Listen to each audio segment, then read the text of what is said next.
Here's my solution to the dailyintegral.com easy integral for December 27th, 2025.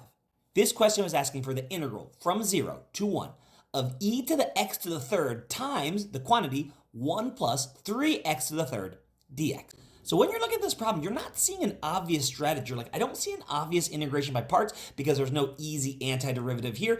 I'm not seeing a u substitution because I don't see the derivative of a function floating around. So what I would recommend to do here, and this is really a professional strategy. You don't hear this advice very often. So I'm going to tell you, because I trust your ability, guess. That's right. Just guess what you think the antiderivative is. We're trying to find a function whose derivative is this integrand, this x to the third times 1 plus 3x to the third. And here's going to be my guess. And the intuition behind this guess is that I see x to the third, so there's kind of going to be a 3x squared that pops down when you do the chain rule there.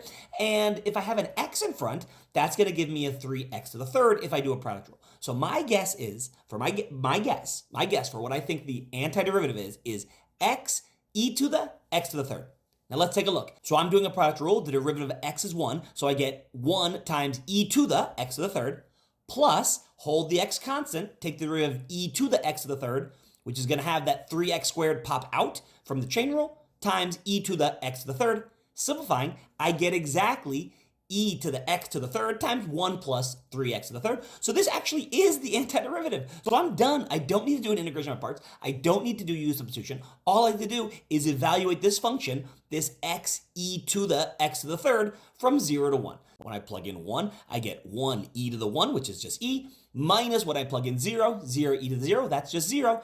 E minus 0 is e, so the answer is exactly e. It's a really nice question because this is one of those questions where you might be stuck trying to figure out which is the right technique, whereas if you look at the problem, you might just be able to guess the antiderivative yourself and save yourself a lot of headache of doing an integration by parts cleverly, or maybe trying a u substitution to make the problem easier before you integrate by parts. But really, sometimes it is just easier to guess.